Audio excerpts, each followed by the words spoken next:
Después, Claro. más tarde, efectivamente, en el momento en que ella, en pleno proceso electoral, se sienta a dialogar con una fuerza política en una casa de las Lomas de Chapultepec, en lo obscurito, en una cena, pero lo más grave, invitar a los magistrados del Tribunal Electoral de la Sala Superior a sentarse a dialogar con una de las fuerzas políticas, considero que ahí quedó en evidencia su falta de parcialidad.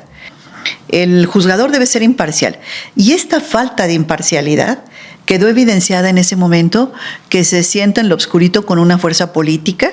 Y bueno, pues ahí, ¿cómo es posible que la presidenta de la Corte se vaya a cenar con una fuerza política y con los magistrados del Tribunal Electoral?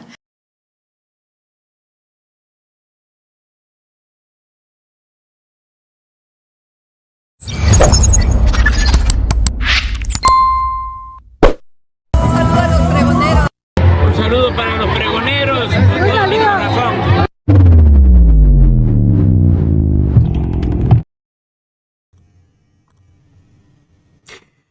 Amigos, bienvenidos a una nueva transmisión más a su canal Pregonero Informa, servidor Irving Rodríguez, transmitiéndoles desde el día de hoy. Nos encontramos todavía en este domingo 10 de noviembre del 2024. Si nos estás viendo por primera vez, muchísimas gracias por tu tiempo y por tu espacio. Solamente pido tu apoyo con la suscripción para que cada día podamos ser más en esta gran familia pregonera. Amigos, vámonos de lleno a la información porque simplemente esta entrevista fue épica, buenísima, en donde vemos a la senadora Julieta Ramírez entrevistando a la ministra Yasmín Esquivel. Simplemente se sentaron a hablar sobre todo lo que ha ocurrido en el Poder Judicial después de esta decisión que se llevó a cabo en la sesión del martes 5 de noviembre y también empieza a revelar cómo vivieron ellos también el proceso electoral, es decir, después del 2 de junio. Una entrevista también en la que queda claro que Norma Piña simplemente ha sido y es la peor presidenta que ha tenido la Corte. Y todo porque simplemente queda en evidencia que ha sido la ministra de la oposición. Una ministra totalmente corrupta y que desde un principio se sabía que nada más iba para velar los intereses de estos impresentables.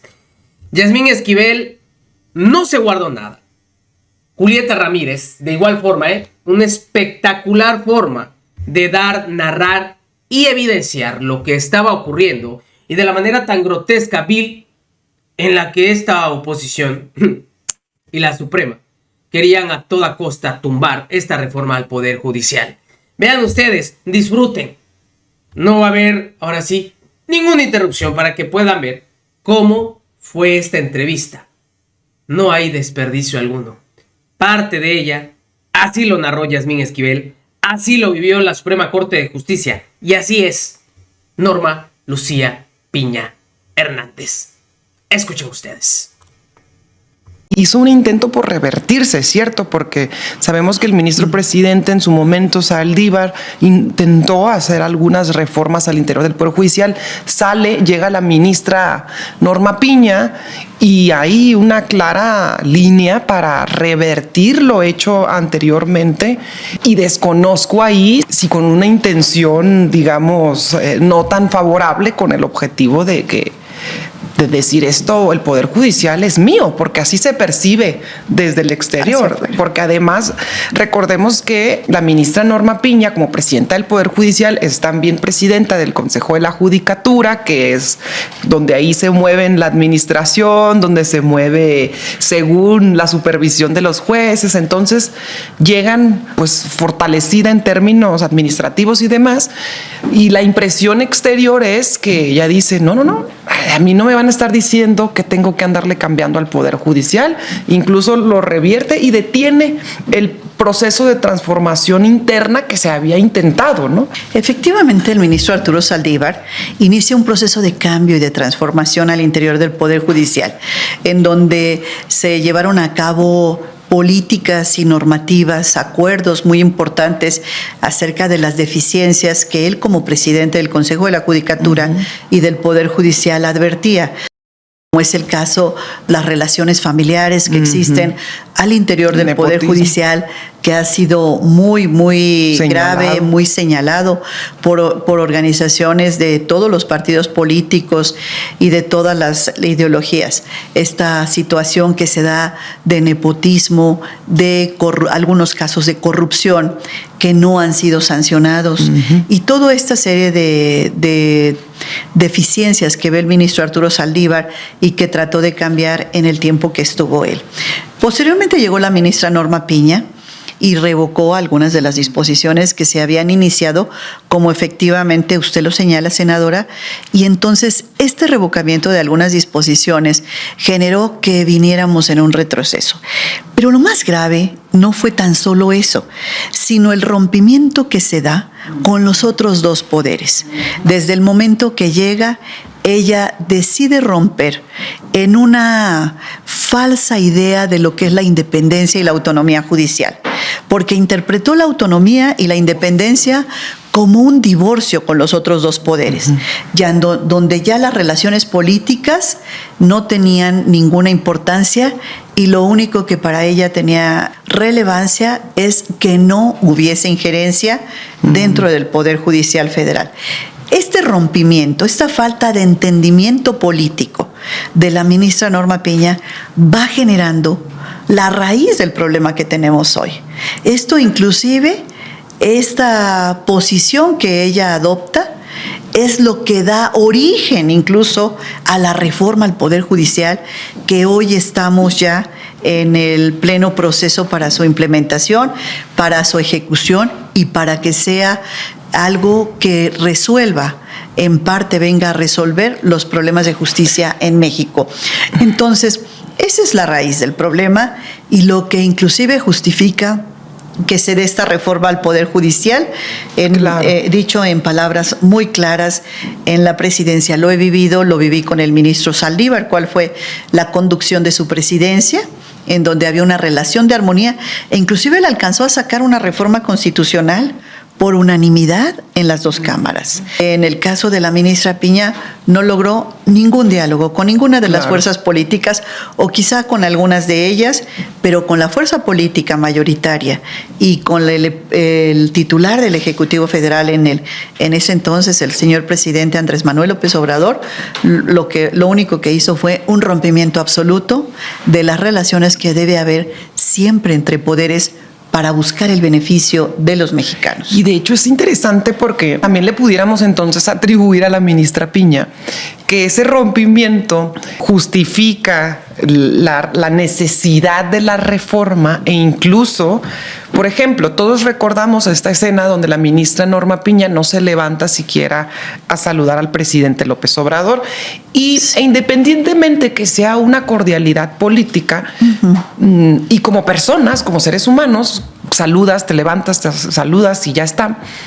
En política, por lo general, y como representantes de los poderes, pues simboliza una ruptura marcada y lo transmite de manera pues muy clara, ¿no? Pero también pudiéramos decir entonces que ella incluso ayuda a que se evidencie la necesidad de la reforma y enciende los ánimos de la gente, porque algunas de las críticas que siempre se están manifestando entre que los opositores que dicen esta reforma no se dialogó. Bueno, desde que llegó el presidente López Obrador insistía en una reforma al interior del Poder Judicial. Que se revierte la intención de empezar a transformarlo, entonces empieza la necesidad seria, el planteamiento serio sobre la mesa de decir, vamos por una reforma al Poder Judicial. Ahora, eso nosotros lo empezamos a vivir desde el 2021. En ese entonces yo estaba dentro de la Cámara de Diputados y desde el 2021 veíamos que era necesaria una reforma, empezamos los diálogos, nadie acudía a los diálogos. Yo digo, nos tiraban a loco, nos decían que no, y encima la oposición, los partidos políticos, PAN, PRI, PRD, estaban en lo que ellos llamaron su moratoria constitucional, que era básicamente como un paro, una huelga, en donde no querían votar ni aprobar absolutamente nada. Entonces, también se cierra el diálogo al interior de la Cámara de Diputados y la de Senadores, donde se supone que son los parlamentos, ¿no? Ante esa perspectiva decíamos, pues, ¿cuál reforma si no tenemos los votos? Y hasta cierto punto a mí me resultó muy aleccionador porque el hecho de que no se tuvieran las condiciones para reformar al Poder Judicial no implicaba que había que dejar de luchar por eventualmente conseguirlo. También era un periodo aleccionador de decir, es tiempo de hacer conciencia, de hacer un llamado y en futuras ocasiones tendremos la posibilidad. Esta lucha colectiva que se ha enarbolado a mí me ha parecido impresionante porque viviéndolo del otro lado hasta me desesperaba y decía, híjole, aquí estamos en los diálogos porque recuerdo que en un periodo de receso de la Cámara de Diputados teníamos que venir a los diálogos en agosto, en junio, en julio, y pues nadie iba a los foros porque decían que pues nunca íbamos a juntar los votos. Entonces hubo un periodo donde, insisto, que nos subestimaron y subestimaron la capacidad de organización de la gente porque se enarbola esta necesidad y efectivamente después llega la elección. La reforma al Poder Judicial fue básicamente el famoso Plan C, la principal objetivo que se tenía y la gente entendió perfectamente que se necesitaba ahora ya no solo ganar las elecciones, sino que necesitábamos las dos cámaras y los votos propios de Morena y sus aliados para que pudiéramos lograr esta reforma, porque la gente sabía que de lo contrario nunca lo íbamos a lograr porque íbamos a seguir en el estancamiento del 2021 al 2024, donde no pudimos aprobar ninguna reforma como la ley eléctrica, la reforma electoral que también intentamos. Entonces ellos solitos fueron evidenciando las condiciones en las que no había diálogo ni tanto del Poder Judicial ni de los partidos políticos y eventualmente se ganan las elecciones y como que apenas ahí, no sé si apenas les empezó a caer el 20.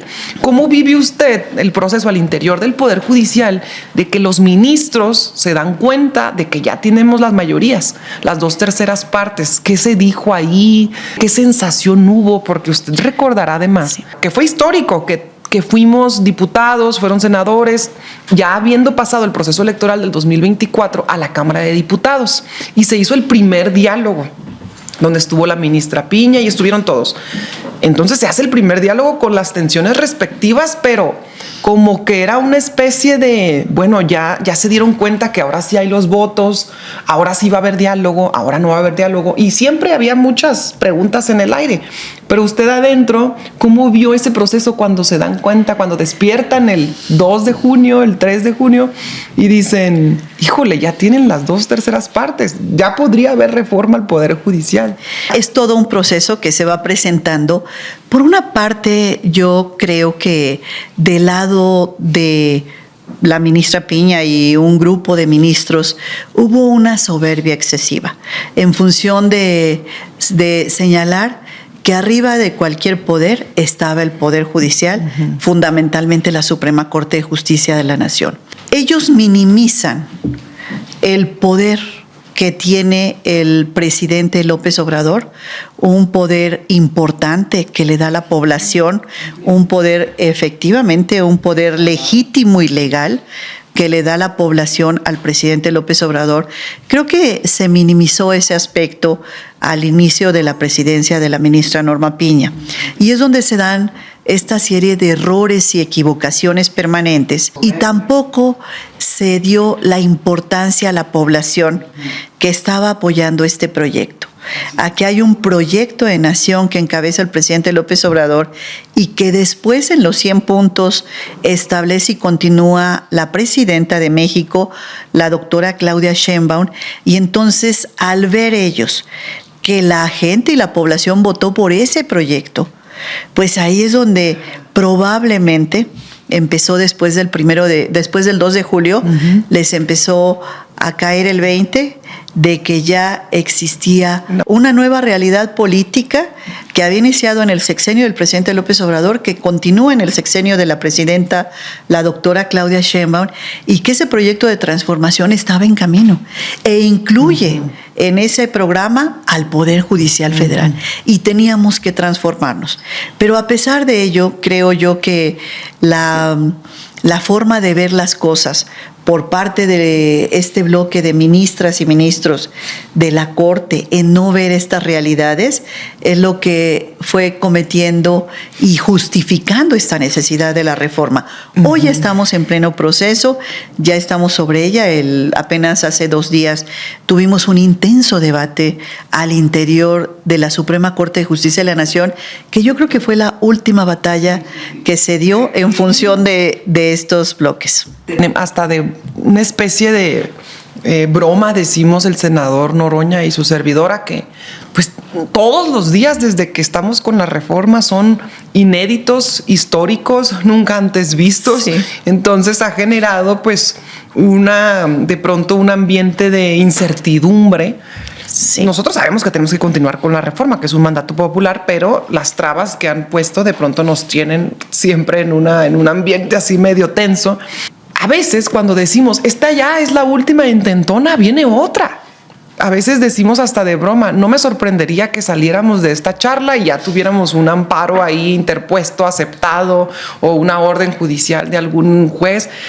Haciendo una recapitulación, aquí tenemos en diciembre, en mero proceso electoral, se reúne la ministra presidenta del Poder Judicial, Norma Piña, en casa del ministro Alcántara Carrancá con Alito Moreno. Cosa que se filtra y inesperadamente, pero es una muestra de cómo planean y fraguan ahí sus intenciones de una manera muy al viejo estilo, además. Luego, después de eso, se gana la elección, tenemos la mayoría calificada y empieza ahora un proceso para intentar que no se nos reconozca la mayoría calificada en el Congreso de la Unión. Insisto, lo que ha hecho la Corte de pronto sería muy peligroso en otro país y sería muy señalable aquí, por fortuna, bendito pueblo que luego sale y señala, juzga y mete alguna especie de presión seria que hace que de pronto tengan que recular. Después de eso, los juzgadores empiezan con los paros. Luego empiezan estas resoluciones raras a partir de los 1000 amparos que se otorgan y se autoconceden los jueces. El primero fue cuando intenta que se impida discutir la reforma en el Congreso. Y ahí hubo uno raro, chistoso incluso, porque dicen, llegaron a los absurdos extremos de decir, jueces de distrito aceptaban los amparos y luego daban las suspensiones y decían, queda suspendido el hecho de que se pueda discutir la reforma al Poder Judicial en el Congreso. Y luego había otra resolución por ahí que decía, y si se aprueba o si se discute en el Congreso, queda prohibido que se discuta en los congresos locales. Así ya en los absurdos jurídicos extremos. Y luego, después de eso, ahí lo que hizo tanto la Cámara de Diputados como la de Senadores fue simplemente no reconocer, ni aceptar, ni recibir, si no me equivoco, esos documentos, porque encima son malos para hacer las notificaciones, porque ya vimos lo del QR, ¿se acuerdan? Y luego desconozco ahí cómo fue el tema de la notificación, pero la postura es que no vamos a reconocer la competencia de la Corte para que nos impida discutir en el Congreso una reforma que es nuestro trabajo de todos los días. Bueno, todavía después de eso se empiezan a discutir, se hacen la toma violenta del Senado, que nunca antes habíamos visto en el país, y que esto fue muy reprochable cuando se le adjudica a Trump en Estados Unidos, por ejemplo, pero aquí en México puede pasar y nuestro Poder Judicial no dice nada e incluso lo valida o lo promueve. Y luego la reforma pasa, se publica en el Diario Oficial de la Federación. Dijimos, pues ya pasó la reforma, ¿no? Ya ahora empieza el proceso que va a ser difícil de implementarla. Ah, no, pero vuelven los absurdos jurídicos. Ahora una jueza le ordena a la presidenta de la República que baje del Diario Oficial de la Federación la reforma. Y decía la presidenta Claudia, ¿Cómo se hace eso? Nunca en la vida hemos bajado. Es decir, ahí está el diario oficial digital que todos podemos ver en el internet, pero el diario oficial es un documento. O sea, ¿qué hago? ¿Le quito pedazos o cómo? ¿No? Explíquenme, por favor. Bueno, pienso yo, intentan ponerse de acuerdo a ver a partir de qué recursos sí pueden meterle mano a la Constitución. Deciden que a través del recurso famoso que se llama la acción de inconstitucionalidad, a todas luces ilegal, que fue lo que los tenía votando el martes pasado en el pleno de la Suprema Corte. Y paralelo a eso sale el exministro Cosío diciendo que si no acatábamos esa resolución, que todavía ni se votaba, porque la presidenta Claudia era muy prudente en decir, bueno, voy a esperar a que se haga esa votación y una vez que se haga, ya veremos, para no, digamos, ponernos el guarache antes de espinarnos y para no enjuiciar tampoco a los ministros y ya tacharlos de que van a actuar de manera incorrecta. Esperemos al momento. Bueno, y paralelamente estaba el ministro Cosío diciendo que si no acatábamos nosotros, hasta nos podían meter a la cárcel. ¿A la presidenta? Y de paso a todos los legisladores que aprobamos la reforma. Y digo yo otra vez, ¿y nadie dijo nada? Ni los medios de comunicación, ni los ministros en funciones diciendo, oigan, ¿qué le pasa al exministro con este tipo de declaraciones? A mí me da hasta risa, la verdad, porque en la facultad, cuando yo estudié Derecho, José Ramón Cosío era el ministro que había respetable, que incluso lo teníamos que estudiar en las aulas. Nunca imaginé en esos momentos que unos años después nos iba a querer meter a la cárcel, ¿no? Entonces ha sido un absurdo total, sí, que finalmente nos tiene en lo que pasó el pasado martes, ¿no? ¿Usted cree que ya terminaron ahora sí? Pues en estos casi 2 años de la presidencia de la ministra Norma Piña, creo yo que ella no se dio cuenta del momento político que estaba viviendo, tampoco tuvo idea de la magnitud de la responsabilidad de su puesto, y estas torpezas políticas generaron esta crisis que tenemos hoy al interior del Poder Judicial Federal, donde se han dado una serie de actos, incluso que han llegado a estos extremos de ilegales, inéditos, ilógicos y no comunes. Por ejemplo, recuerdo cuando en la Cámara de Diputados estaba al frente el diputado Ignacio Mier, invitó a todos los ministros y ministras de la Corte a un evento de conclusiones de unos foros acerca del Poder Judicial, y únicamente acudimos la ministra Loreta, el ministro Lainez en representación de la ministra Piña y tu servidora y su servidora. Entonces fuimos los 3 ministros, pero la ministra Piña se rehusó a asistir cuando ella era la representante del Poder Judicial, la titular, que era fundamental que participara en esos foros y que dijera el sí, el no, por qué sí, por qué no, claro, y cuáles son las situaciones que se dan al interior, y fuera desde ahí la voz que representara al Poder Judicial Federal en función de este tipo de situaciones y escuchar la crítica. Pues finalmente también de eso se trata.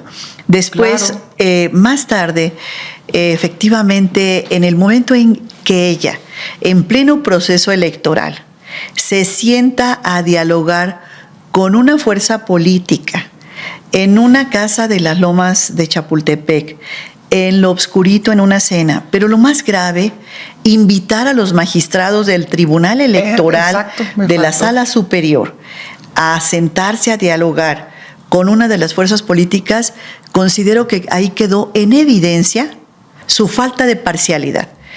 El juzgador debe ser imparcial, y esta falta de imparcialidad quedó evidenciada en ese momento que se sienta en lo obscurito con una fuerza política.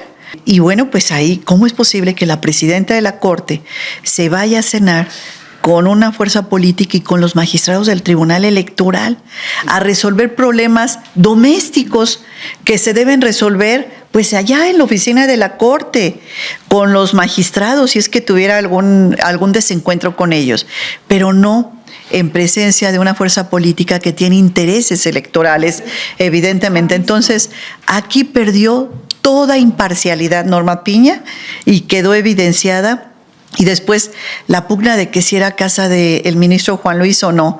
Ya ella dice en una entrevista que es una casa del Instituto de la Cultura, que no es casa del ministro Juan Luis González Alcántara. Ya dijo el ministro Juan Luis González Alcántara en los medios de comunicación que sí es su casa, que se la pidieron prestada.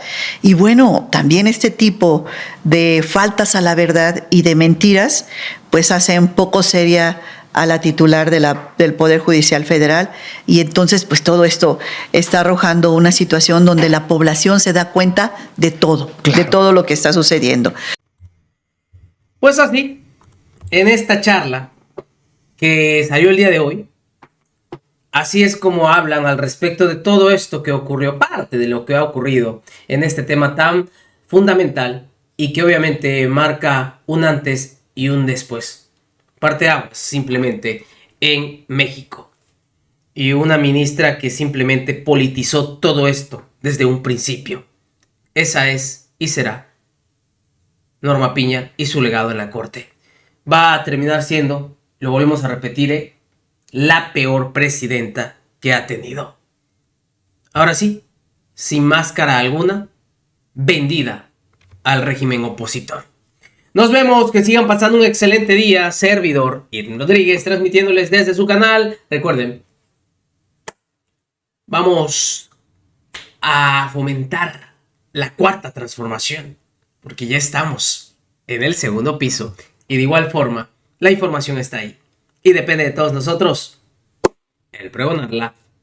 Nos vemos en una siguiente emisión.